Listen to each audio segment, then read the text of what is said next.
Hello and welcome to another good old bad old days film. Today we're in Potts Point, that very small piece of land that has so much rich history.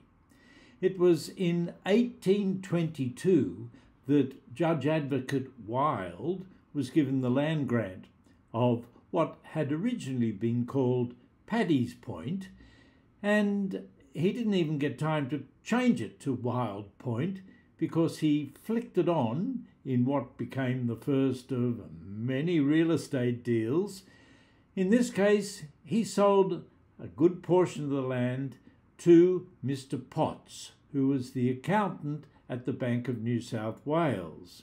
Well, we know how the real estate story panned out from that time onwards, but in those days, Potts Point was considered to be pretty special, and many of the 1830s and 1840s grand houses that were built here were owned by merchants and the wealthy of Sydney, so it immediately got this reputation as being a bit snotty, a bit exclusive.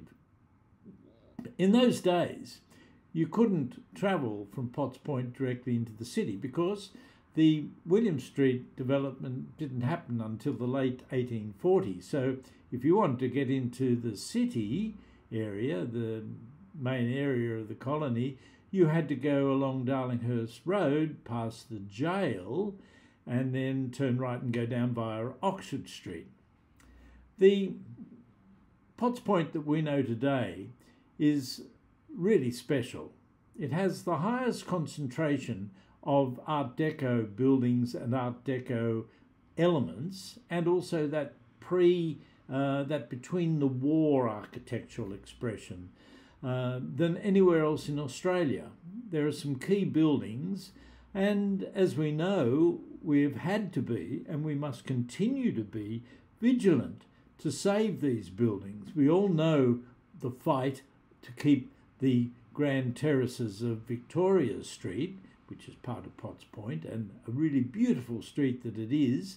But these architectural gems are always in danger from, I'd say, I was going to say adventurous, but I think greedy developers is probably a better way to describe a lot of, not all of them, but a lot of the developments. The word gentrification comes up a lot when we talk about Potts Point and King's Cross. I'm going to do a separate film on King's Cross. It's very special, as we know, but it really is part of Potts Point. The Potts Point that I first met was in the 1950s. It was the first nightclub that my parents took me to.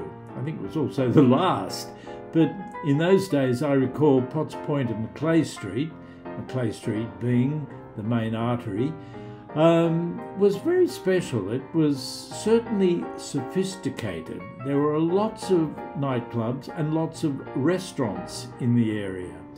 Major restaurants in the Sydney dining scene like La Trianon in Chalice Avenue, and also the Chelsea. There were others, but they were really famous. Sydney in those days mostly went to sleep around 9:30, and that's when Potts Point came alive. We know that during the Second World War it really came alive because we had so many R&R soldiers and sailors stationed down in Garden Island and also around Sydney, and many of the big hotels in Potts Point became accommodation or clubs for the armed forces. So that's a separate history altogether, but quite a unique one, because those soldiers and sailors, they were bent on having a good time, and we know that a lot of the nightclubs really had to flaunt the law. They had to serve alcohol, they had to sell American cigarettes. Both of those were really strictly governed by state regulations, but we know that the Roosevelt was in and out of court, the owners, Abe Saffron, for selling both liquor after hours and American cigarettes. The major story for me in the area is that of architecture. I still look back and think, how could we in 1939 pull down the only convict-built residence in the entire area? It was called Larbert Lodge, and it came down, and what did they build? They built the post building where it stood. And they also built Crick Avenue. They built a little avenue there.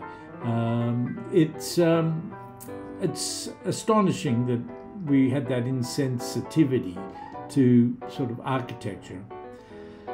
Maybe we still do in some ways. But the fact remains that Potts Point did have originally, certainly during the 1830s and 1840s, some major mansion houses or villas. These became impractical as the years rolled on, and especially after the Second World War, and we saw a lot of them come tumbling down and their foundations and bricks reused in other building projects.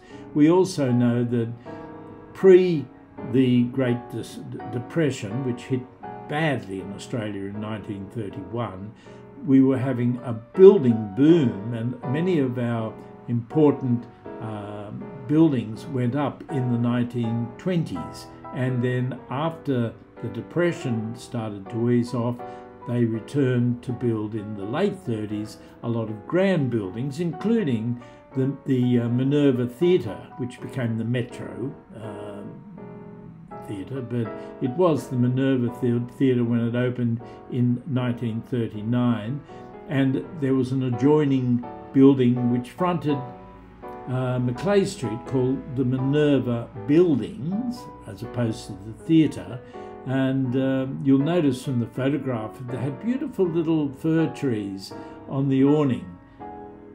Once again, insensitivity. They took the trees out and they replaced them with odd-looking air conditioning units, because each of those subdivided shops were sold off, but never the twain shall meet.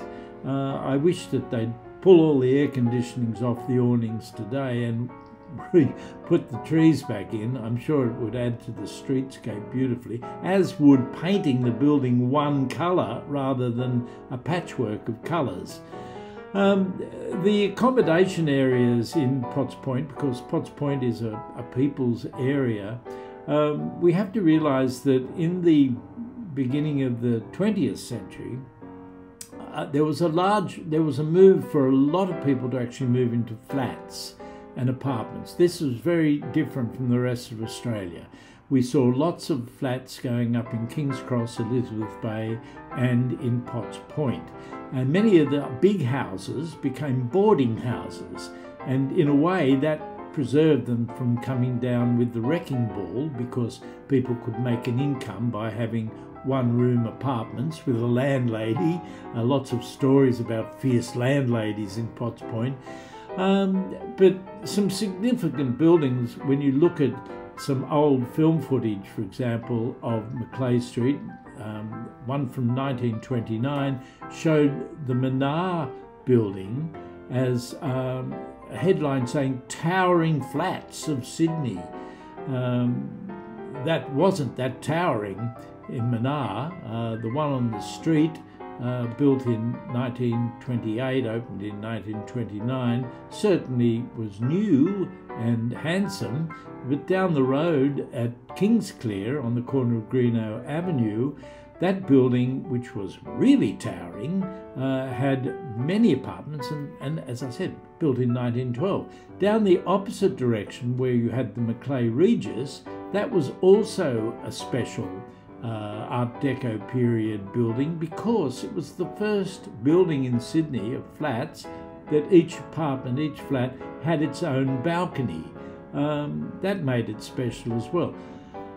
But the real special feeling of Potts Point was its people, and it was considered bohemian, like its naughty little sister King's Cross, but Potts Point was pretty thriving in its heyday.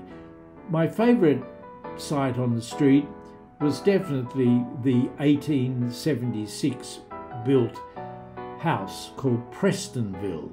It was built by the Sparks family, who were Sydney stationers. They eventually sold out to W.C. Penfolds as stationers, but the Prestonville house, which took over quite a lot of the Rockwell Gardens and right down to Manning Street, had beautiful gardens, 2 tennis courts, 55 rooms, and we found that, like many of these big buildings, they were impractical after the turn of the century to the 20th century. So in 1911, Prestonville was converted from a private dwelling into a guest house. It was called the Cairo.